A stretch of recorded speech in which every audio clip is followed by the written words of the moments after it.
গতবার ছিল 54, এরকমভাবে আমরা করছি প্রত্যেক বছর, এই ফেব্রুয়ারি মার্চ মাসেই হয়। তারপর এখানে ইন্টারেক্টিভ সেশন থাকে, ডাক্তাররা যারা বিশেষজ্ঞ আসছেন, বিশেষ বক্তব্য রাখার জন্য আসছেন, তাদের কাছ থেকে নানাভাবে আমরা প্রশ্ন করে জানি।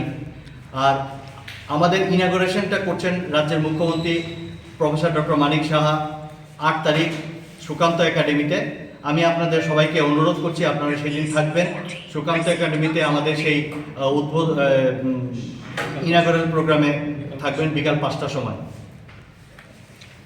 2 দিন কি ইয়াতেই সুকান্ততেই? না, 2 দিন আমাদের যে রাজ্য সম্মেলনের আমাদের যে বিজ্ঞান ভিত্তিক পার্টটা, সেই একাডেমিক পার্টটা আমরা করছি আমাদের আইএমএ হাউস, জগন্নাথবাড়ি রোডের যে আইএমএ হাউস আছে সেখানে।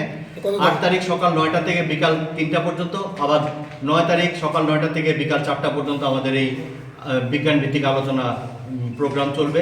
এর মাঝখানে আনুষ্ঠানিক উদ্বোধনটি আমরা করছি বিকাল 5টার সময় 8 তারিখ, দ্যাট ইজ শনিবার, আগামী শনিবার। আলোচনার বিষয়বস্তু কি থাকে?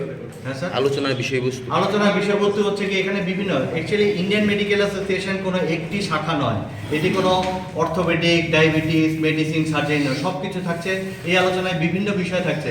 যেমন আমাদের রিসেন্টলি আমাদের একজন স্বনামধন্য ডাক্তারকে আমরা হারিয়েছি, ডক্টর দেবাশিস দণ্ড। ওনার নামে আমরা একটি সেশন রাখছি। উনি একজন বিখ্যাত রিমোটোলজিস্ট, ভারতবর্ষের ত্রিপুরার কৃতি সন্তান। ওনার নামে আমরা একটি সেশন রাখছি, ডক্টর দেবাশিস দণ্ড সেশন। সেখানে বাইরে থেকে রিমোটোলজি ডাক্তাররা এসে বক্তব্য রাখবেন, আমরা ওনার থেকে শিখবো, আমাদের কোনো প্রশ্ন করলে আমরা ওনার থেকে জেনে নেব।